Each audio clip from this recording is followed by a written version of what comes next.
Welcome to the GCN Tech Clinic. We've got a special this week because I'm joined by Paul from CeramicSpeed, who's their head of product education.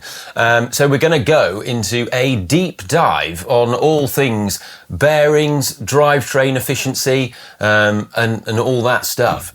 So we've got a lot of your questions from social post online and also comments under other videos that we've been doing. So without further ado, the first question I'm going to ask you, Paul, is from Mr. Mars 121, who says, if oversized pulley wheels are better, then why aren't Shimano and SRAM automatically speccing them?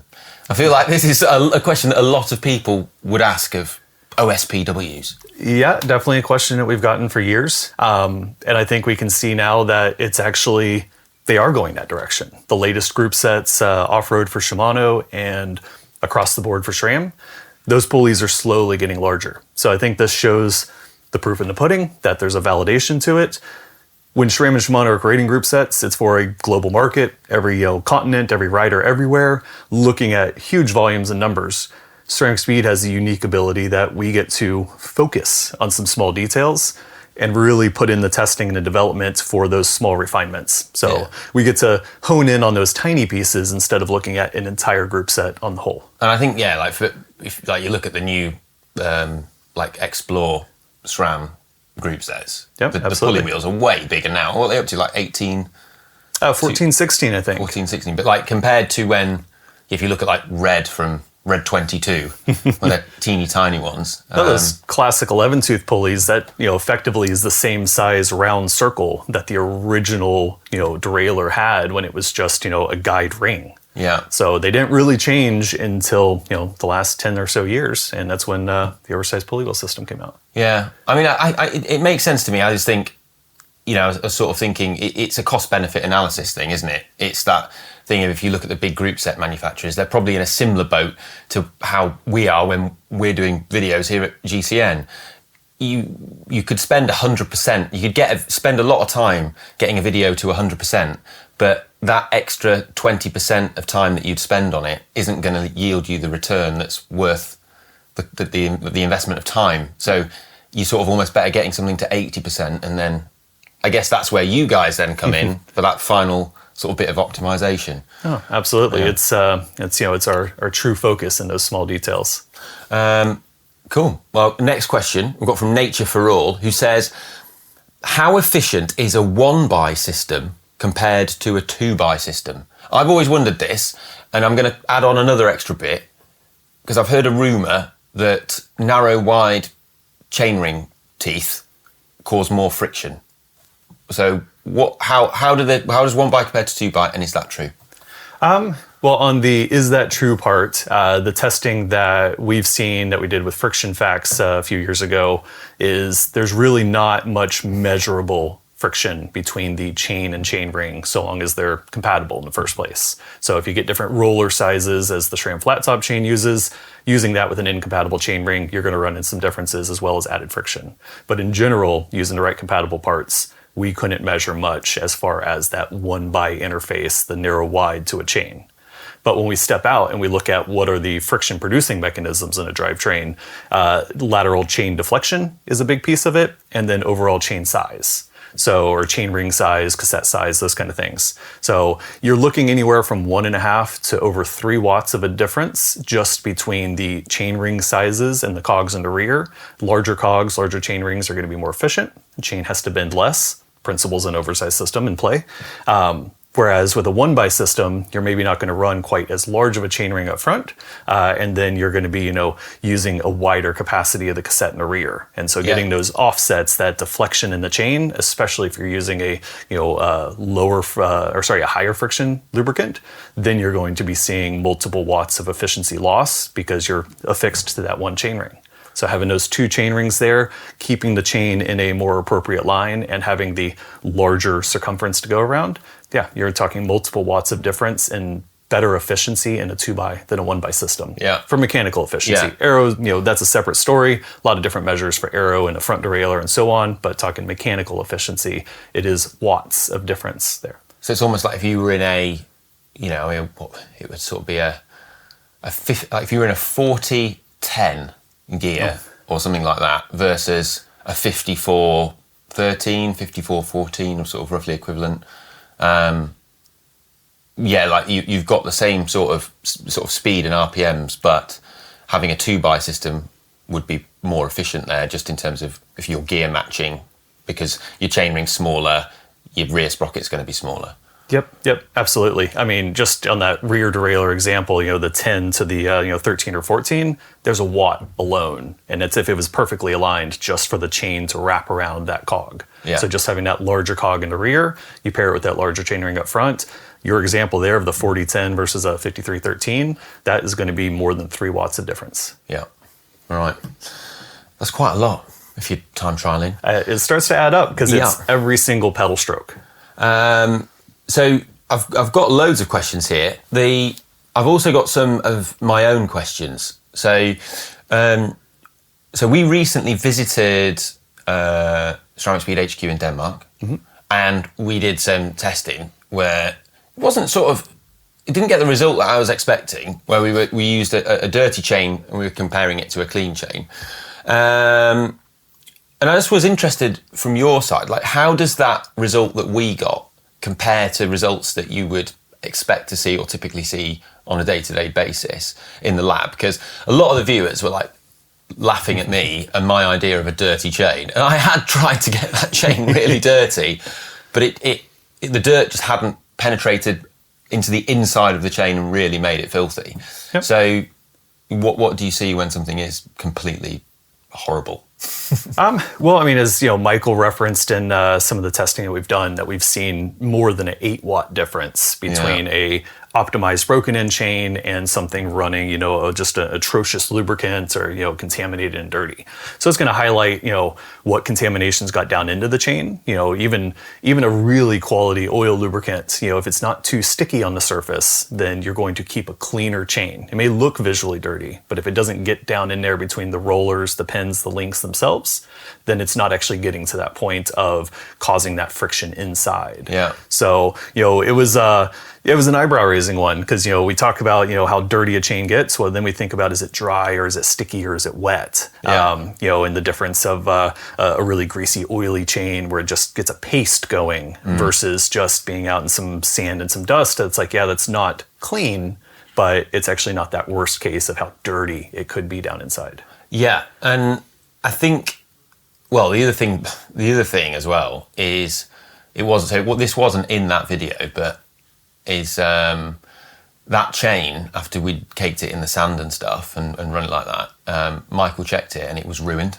And that's expensive. That's like a SRAM flat chop chain ruined. And you can't put that back on your bike because it's going to destroy your cassette then. But the other big thing is like, and that's why I religiously wax all my chains, because they just last indefinitely. I mean, it's amazing. You get that efficiency without wearing out the chain. It's that fine line, a ruined chain. Well, okay, things now have gotten loose, so they can run a little bit more efficiently. Yeah. They're not caked up with the grease. It wasn't, a thick, greasy nastiness that was on there. But once that chain has gotten to that looseness point, stretch is just wear, then you have that difference in what was efficient or what's actually now deteriorating your expensive cassette. Yeah. The other thing was, I think we were quite sort of time pushed on that day as well. And how would you, so we just basically had one chain that we sort of put on there once. How would you typically do that more sort of scientifically? What's the sort of protocol that you would do? In those cases, what we're looking at is we're measuring, the differences, whether it's before or after a lubrication or a contamination.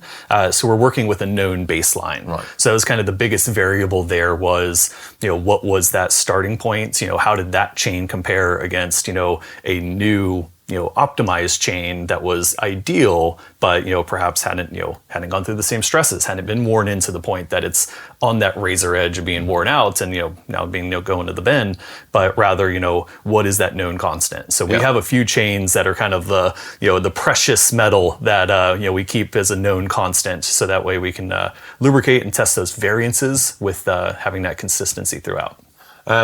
So there's a question here actually that sort of relates to that from Francoise Hubberland, who said, could you make tests on chain wear? How much longer does a clean chain last?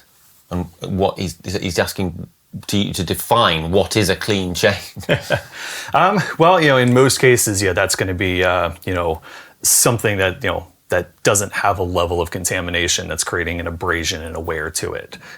There's multiple ways that we can go about that. Either using solvents and stuff, or biodegradable cleaners and such, and then a cleaner or a lubricant that's not going to adhere with contamination and stuff on there. So that's on the clean chain front there. As far as how long those last, we've done our own anecdotal testing and stuff internally, but where our focus has been on, friction overall and our acquisition of Friction Facts years ago and focusing on how fast the chains can be. It's actually, another test lab down in Australia, Zero Friction Cycling, focuses purely on those, wear rates and how one chain lubricant handles that versus another one. So, we've found ourselves focused on that efficiency front, and we know there's a lot of correlations. A fast chain is typically a low wearing chain, but it's not a perfect example all the time. They're not completely locked together. So it is possible that the fastest chain lubricant might also be really high wearing. Is that what you're saying? Absolutely. The original Friction Facts testing before CeramicSpeed acquired them,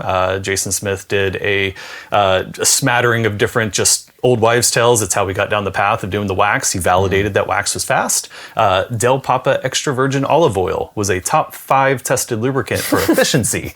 And while it might be great for your pasta, it's not great for your chain because it's just going to wear things out. It's going to have that stickiness to it that didn't have viscous drag. So wet lubricants, they have to lift off the chain and the pulleys and the cassette, so that's viscous drag slowing you down. It didn't have that, which was interesting. So it led us to testing more oils and natural ingredients in our chain lubricants, so that way it really protects the chain and has that efficiency without being sticky and nasty. Okay, but right, I have to ask this question now. Imagine the scenario: you're riding in Tuscany, you're doing a bike packing trip. It's beautiful, but it's rained and all your lube has washed off your chain and it's really dry and you can hear it grinding and it's horrible. And you're stopping off at a nice restaurant for lunch and there's some olive oil on the table. As an emergency thing, would you say bit of olive oil on the chain? Is that all right? Or is it's going to make it worse? It's going to do the job of lubricating the chain. I would just say you're definitely due for a good cleaning and a re-lubrication after that ride. Okay.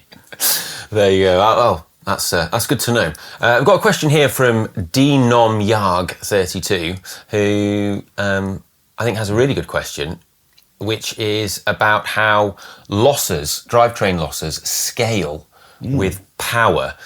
He says, are they linear, quadratic, or cubic? I think it's really interesting because the testing we were doing when we were at yours was set at 250 watt load. So yeah, like if you're then, doing 400 watts or something, or if you're even sprinting at 1,000 watts, how does it scale with the losses? So the drivetrain is really interesting because you have two different areas. You have effectively above the axle and below the axle as far as where the power transfer is. So above the axle is your high tension zone. That's chainring cassette. So you're pulling the chain that's high tension up there. That's where your power input is going to affect things. And that's fairly linear. So as you put more power into it, those links, those rollers are all pulled tighter. The cassette, the chain, everything's pulled tighter onto itself. Below the axle, however, is only affected by the spring tension on the derailleur. So something that we can customize with an oversized pulley system is that we can have different spring tensions there. But outside of that customization and attention, doesn't matter if you're putting 100 watts or 1,000 watts into it, below the axle, the chain has the same tension to it.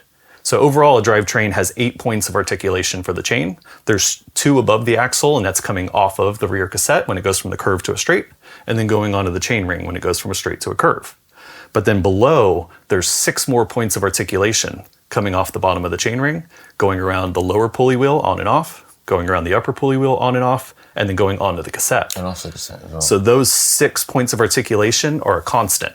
So we have a mix of a linear impact that as you put more watts and more efficiency or more power into the system, that is going to increase in how that articulation is moving and how the power is going through it, and friction increases there because it's being pulled tighter.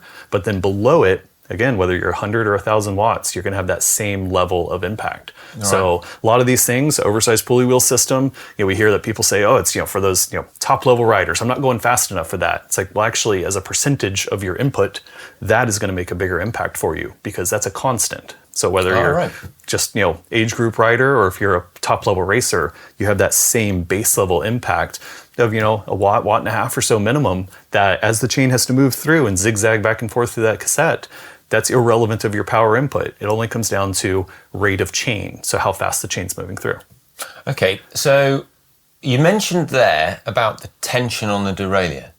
So this is something I've wondered. So there's two different there's a few holes, isn't there, in the oversized pulley wheel systems to adjust the spring tension of the derailleur.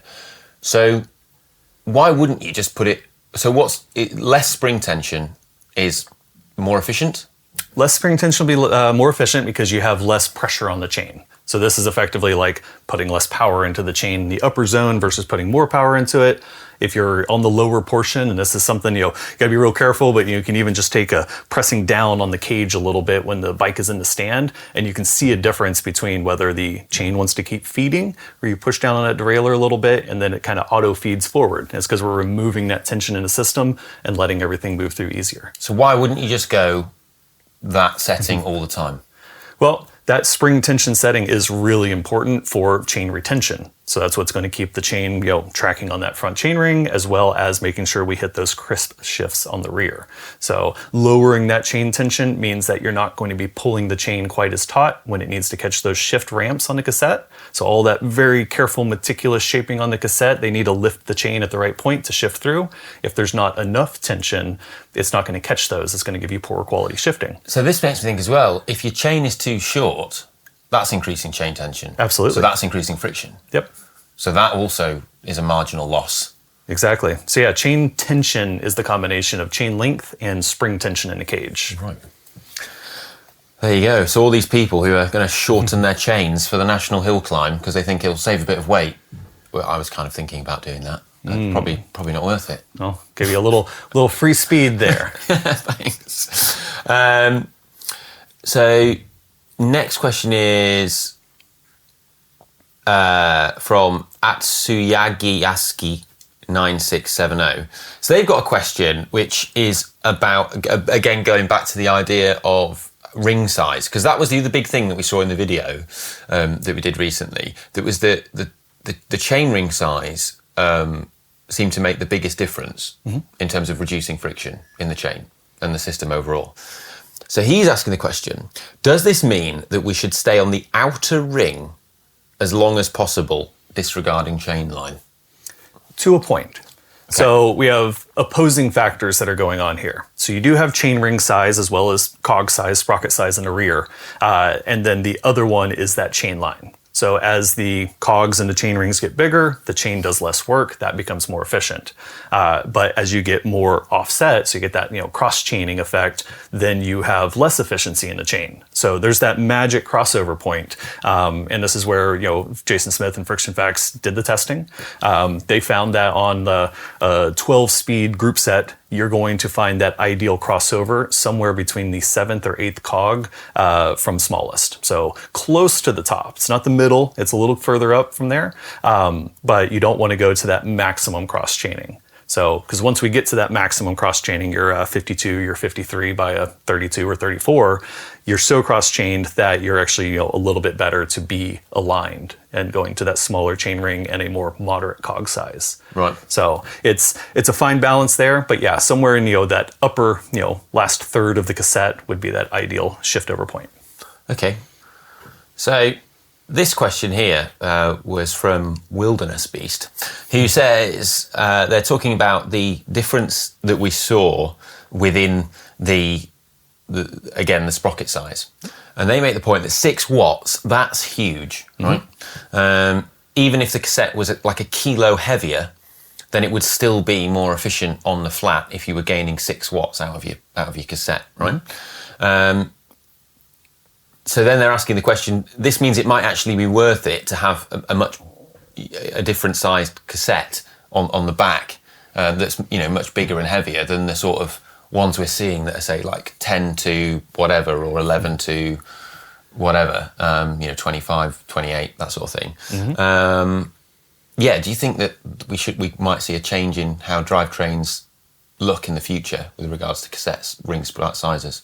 I mean, I think we're creeping that direction already. If we see what the common, chain ring size is, especially at the pro level and time trials and such, but also the cassette sizes that are readily available. If many riders analyze what gears they're readily using. Yeah, I do, because I'm a nerd. We like that. That's the fun. That's the free speed where you get to analyze what's actually going on and what gears we're utilizing. But yeah, these wider range cassettes utilizing that upper portion, theoretically, you could go, 50 plus tooth, cog in the rear and have a more efficient arrangement. We've seen this at the, pro triathlon level where, these athletes were mixing and matching just really odd, weird cassettes to put that target gear in the nice arrangement and have that bigger cog. Because that offset of that power efficiency versus a little bit of weight difference definitely is, in the benefit of the power efficiency. The crazy thing here is after we did that video, I then went and had a look on my eTube app and my other things and looked at the gears that I'm using on my bike. All right. And I've been using, last year we did a video for Shimano about the pro gearing. And the fact that the 5440 chain set has become the go-to thing, right? And I started using that, and I've never gone back. I'm like, this is blooming great. And this is the thing, right? It's that people think, oh yeah, you're just trying to sort of flex. You know what I mean? I've got a massive chain ring, but no, like the 50. 10 tooth is a bigger gear that you get on SRAM with just a 52 chainring, right? But what I found was it just felt really, really good. And I felt really fast on it. And then when I've looked and I've seen that actually I'm using the 54 a lot, but then in the middle of the cassette, and I can see that that's where I'm sitting most of the time, which is kind of the intention, like I guess what you're supposed to be doing. Yeah. It makes total sense. Yeah, I mean, it's absolutely a lot better than being on a 52 or a 53 and using that 11, 12, 13 much more often. So that is a constant improvement of, anywhere from, 2 to 5% just gained efficiency there. Yeah. So well done. And well, the other thing as well, you've got the 34 on the back. So you're not running out, the cassettes have got bigger on the back, which makes total sense. Here's an interesting question from Ben Howe, 2860, who says, did you consider the impact of cadence on power loss? It seems like reduced cadence may cause more friction because the chain around each pin is bent for a longer period as it turns through. What do you make of the difference in cadence? Is a faster or a lower cadence better? So this is actually a little perhaps counterintuitive there. So the friction happens when the chain makes that bend, but then as it's going around a cog or around the chain ring or just the span in between, that's static. It's not not doing anything. It's sitting there. It's just passing that load through. So as we talked about the high tension and low tension zones of the drivetrain and get nerdy on where the friction comes from, if we make the chain do less work, that's more efficient. So if the chain is moving slower, it's doing less work because there's less articulations per minute.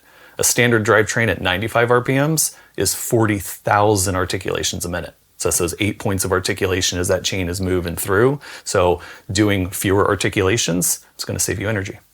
I guess also, if you think about it, if you're in the saddle versus out the saddle, if you're out the saddle and you're doing, say, 60 RPM on a climb versus in the saddle, 2 sprockets smaller probably and doing 90 RPM, it's there's an efficiency loss there in terms of the sprocket size as well, I guess. Yep. There's that piece to it, but you have to consider also the body physio. So, it was popular, a few decades ago with the higher cadence climbing and such. So if it works better for the body, well, that's going to be better for the motor. We got to take care of that. But as far as mechanical efficiency goes, having that slightly slower moving chain there is going to require less effort of the chain, and then that's going to be more efficient. That is counterintuitive. So another question that quite a few people were asking this sort of thing. So I'll summarise it all in one. Do you see bigger differences with Shimano and SRAM? Because they have like different surface coatings on the chains, like a different design. And do they have different break-in times? So when you've waxed a chain, does it take longer for one of them to break in than the other? So there's some unique differences between SRAM and Shimano and KMC chains and others. We've seen the tolerances can be quite tight. More so, we've seen that going to 12 speed versus 11 speed rather than one brand versus another specifically. The fastest chains that we've tested actually was a Shimano 11 speed to race level chain, and that has more than a 4-watt difference to a current 12 speed chain from SRAM or Shimano. Wow, so 11 speed is faster than 12 speed. Correct. Yeah. And it's, we saw big differences in 11 speed chains for different brands, and the Shimano was the fastest on the 11 speed. Those differences have narrowed now at 12 speed. So this kind of goes back to that making broad decisions and what they're doing in the engineering. So needing to tighten those tolerances to have the quality shifting, to have the lifespan. The SRAM chains with the hard chrome finish have, been known for having really good lifespan to them. But that also has a counter impact for what's the efficiency in the chain. So how tight all those tolerances are to have it last longer over time helps, add some friction overall. But, what we see is, we've done long-term testing, endurance lubricant testing and such, where we've ran 5 and 10 hours at 250 watts constant load. Within 3 to 5 hours, we see those efficiency levels stabilize. So it's not like it's continuing to get more efficient as it breaks in over 10 hours on that loaded time. And what's happening for a chain to break in? Like what actually is the mechanisms at play? So there's two pieces. One, you have the lubricant, so making sure the lubricant is where you want it and not where you don't want it. Whether it's a sticky lubricant and it's losing that surface viscosity to it, it's that stiction, or if it's a dry lubricant like a wax and it's getting broken in and creating nice channels within the asperities of the steel. But then you also have that polishing of the asperities. So that's like the texture, the fingerprint of the steel. When you zoom in, it can look really smooth, but there's a texture there. So that texture kind of needs those peaks and valleys to be knocked down. So what we're finding is the pin is static.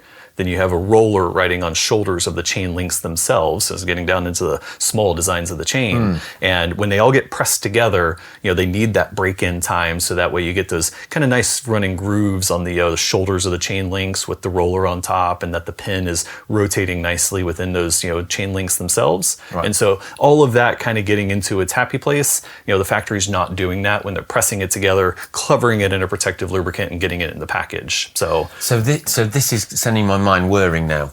So if you're at home and you're wanting to have your chain optimized for your big event or big ride,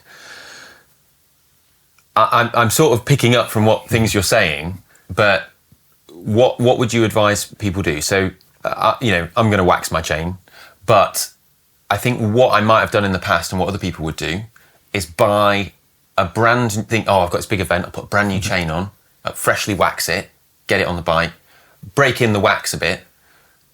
But what I'm picking up is that probably isn't going to be optimized or as fast as it could be.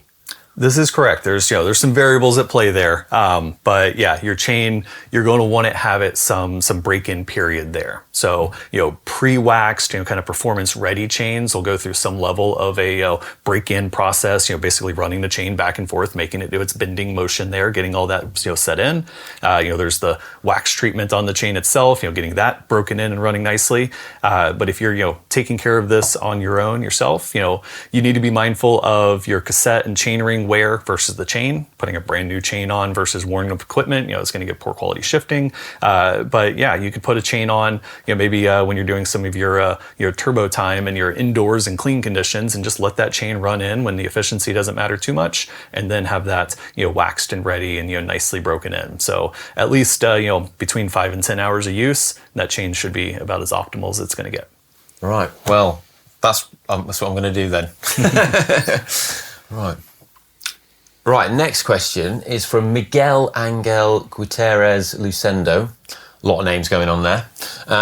Saying, which is the grease to use for bearings inside or outside? Lithium, PTFE, or other? Oh, interesting. An interesting thing of inside or outside there. Outside is going to be, what are you pressing into, I presume, is what they're looking for as far as the grease to use outside. Perhaps you're using something to protect over the face of it, but that's going to be very situation dependent, bottom bracket, pulley wheel bearing, where that's at. For when we go down inside there, we'd like to, avoid the forever chemicals, or avoid using, PTFEs and that kind of stuff, and just using, a very high quality, low viscosity grease to keep the surface, that grease film is what you want for protecting it. So like something that's thinner as opposed to like a thicker, heavier grease. Correct. Yeah. So, for CeramicSpeed, we approach bearings as, serviceable, maintainable, and our grease is really working as a wet gasket barrier to keep contamination from getting under that inner edge of the seal and keeping the surfaces of the bearing, just running clean and smooth there, versus needing to pack it with a big heavy grease that's going to, try to protect all surfaces of the bearing from having any kind of galling or micro welding that you get with the start and stop on a steel bearing. Okay. So a sort of classic thing that people did back in the day, right? And I think some people might still do this on the track and things like that.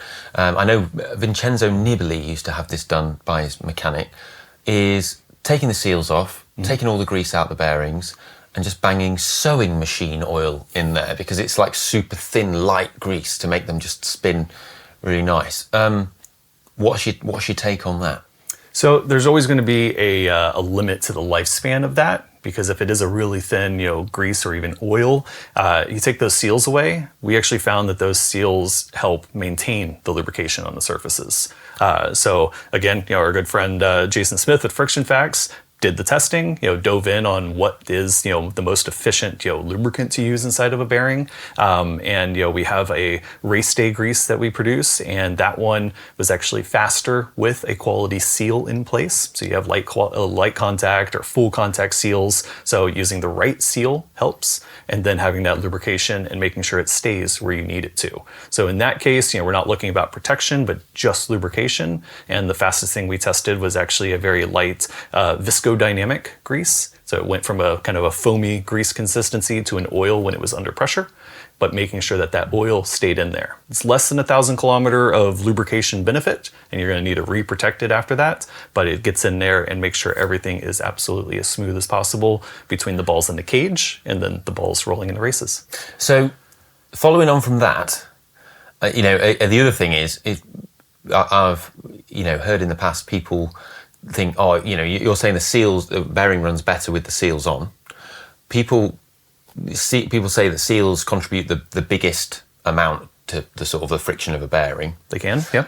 So there has been a thing where, say, if people are doing something like the National Hill Climb Champs, which is typically a one-off effort under 4 minutes,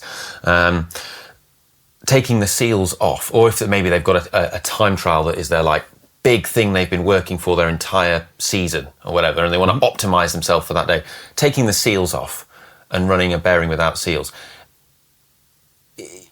So you sort of touched on it already, but is that something that people should do, and what should people be aware of with that? They should be aware that they're not protected in any manner there. So that seal, is keeping the contaminants out. A contaminated bearing is certainly slower than a protected bearing. So that's that fine line there. So if it is, track conditions, indoor, perfect environment, sure, you can run without those seals. But if you happen to have some moisture, some contamination, you're going to quickly start to move away from any of those benefits that you had. So, some things that you can do is, of course, running a quality bearing that's using a light contact seal instead of a full contact or a heavy engagement seal. And then even on that light contact seal, you typically have a little bit of a rubber run over on the edge of the seal where it touches that inner race. You could go so far as just using a fine knife edge to trim that rubber back so there's less contact. So you could go a full non-contact where you can hold it up and see light coming through, but there's still a seal on there that's going to give you some protection, and that's better than none. And if you're, can you mess up your say if you ran it without seals and there's some dirt got on there, can that just in that one sort of instance, can that mess that up if you don't then completely clean it again? And can just a little bit of dirt getting in there one time screw with the bearing? Yeah, absolutely. Whether it's just making the tolerances tighter in there, so filling that gap between the ball and the race, and now you have something that has to grind over, that's going to be less efficient. But then that turns the corner to become deterioration and wear. Okay. So again, using the right materials, a high quality bearing to start with is going to help hold up against that better. But once we start getting contaminants in there, now it's kind of all the rules are off. It's just going to start chewing things up and being less efficient, and then start to deteriorate and break down the bearing. All right. Well, unfortunately, I think that's all we've got time for. But yeah, it's been great talking to you, Paul. And I feel like I've learned a lot. If you feel like you've learned a lot at home as well, please give this video a thumbs up and share it with your friends. And if you've got any other questions about bearings or drivetrain efficiency or any of that stuff, then, well, make sure you fire it below in the comment section, and, well, we'll get round to answering it. And also, we can also put some more to Paul. I'll send him an email. But yeah, I'll catch you in the next one. Bye. Love you. Bye.